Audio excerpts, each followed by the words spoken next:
guys, how you doing? It's Henry at Mowers, Blowers, and Guns. As you guys know from my previous 2 episodes, this is a Remington 511X 22 caliber short, long rifle. I recently found the stock at my mom's house.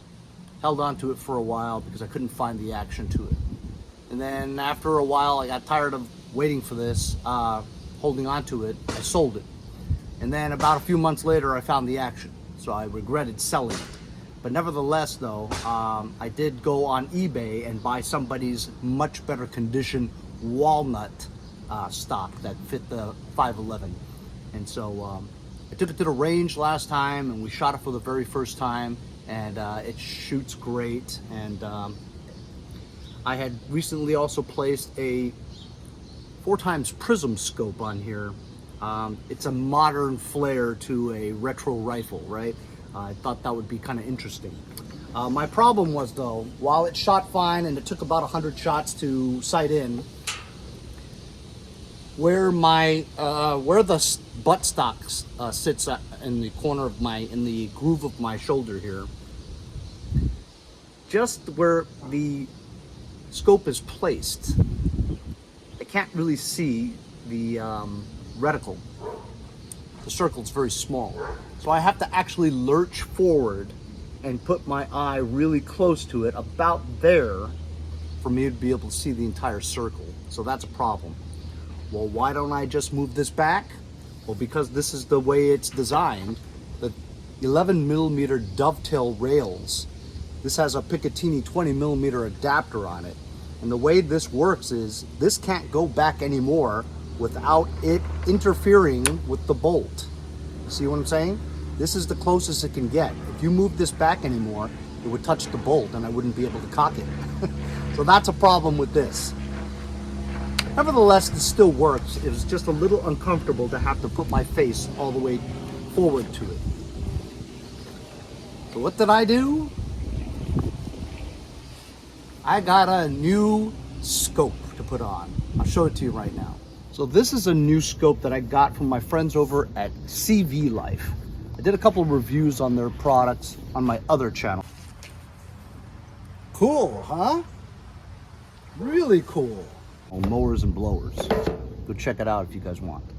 Anyway, this is a 2x to 7x by 32mm second focal plane rifle scope.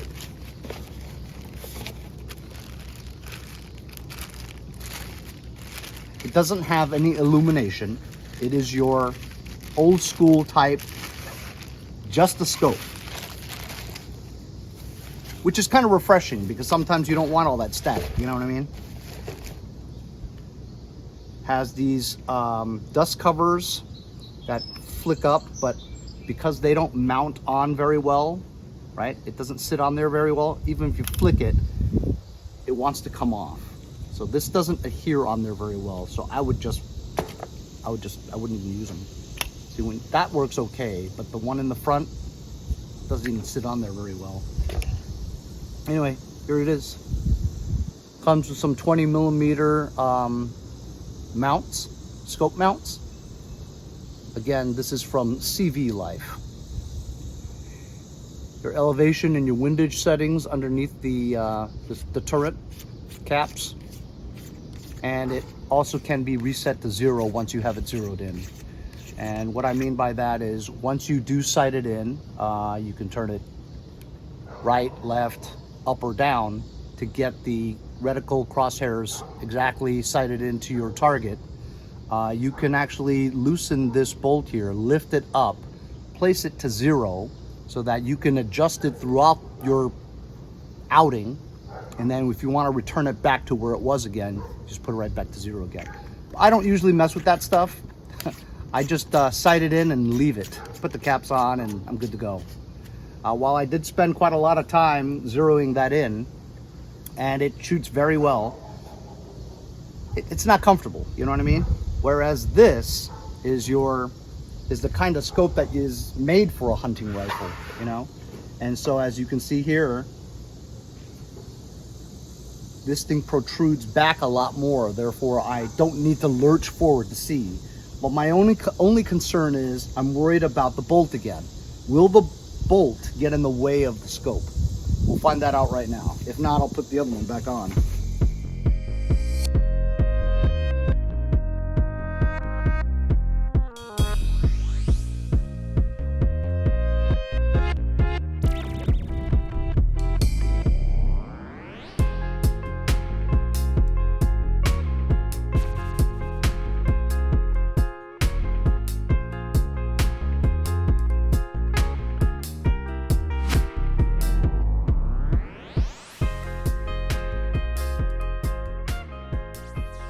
So as you saw, I mounted the scope on there lickety-split. Took no time at all. Tightened these bolts on top, the scope mount, so that this thing doesn't slide left and right, so your crosshairs aren't going like this. And with this one now, with the buttstock at my shoulder, it's perfect. As a matter of fact, I could actually move it forward a little bit because I could see it. I could see the circle perfectly now. The whole circle is within the BIOS, this thing here. Yeah, it looks great.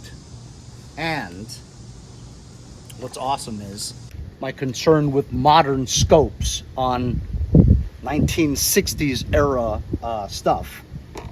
They didn't have any Picatinny back then.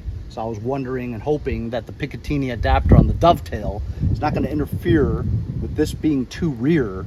But as you can see, look at this. The bolt action goes up perfectly and completely clears that.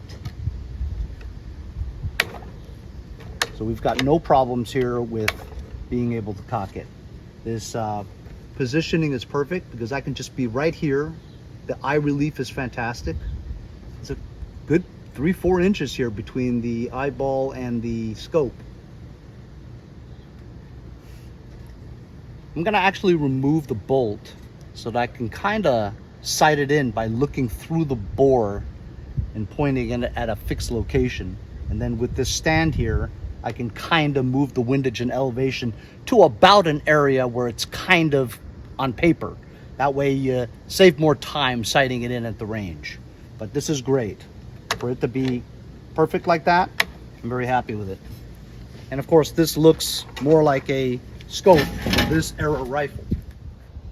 So I just removed my bolt and I was looking through the bore itself and trying to find a landmark on the fence. And I know you guys can't see this, but then I found a landmark on the fence through the bolt, and sure enough, I was able to see exactly that same one right there. The crack with the white right there, I could see it through the bore.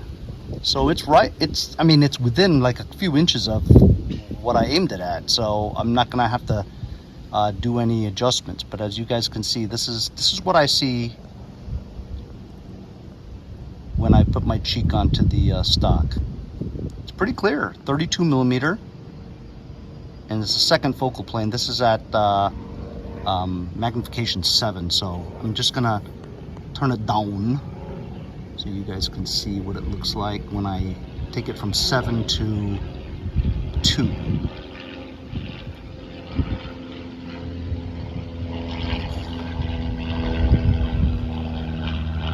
There you go, that's 2. That's 2 times. See? And then, of course, magnifying it to 7 now. Oh, that was the adjustment on the eyepiece. There you go, here's 7.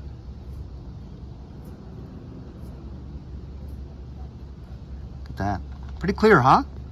So I'm going to be using this scope the next time I go to the range. Hope you guys would tune in and see how this scope does.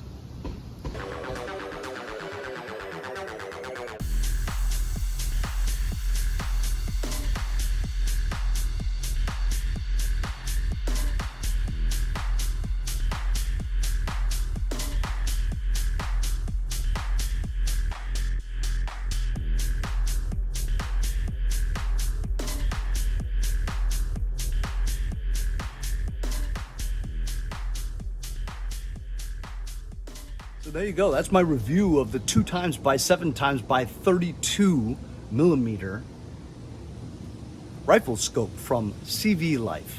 This is more period correct to the weapon itself. This weapon is a 1967 rifle, not really 100% sure. And with this new CVLIFE scope, it's period correct. It looks the part as compared to this modern prism scope that's super heavy and also didn't give you too many adjustments on trying to see what you're looking at in here. Also, there's no dial on controlling the amount of magnification. It's 4 times and that's it. And it has all these things to turn on lights, which you can't see in the daytime anyway. It's only good for nighttime use. But it was clear. It's just didn't match the rifle look very well, you know. Either way, this is extra and it's sighted in.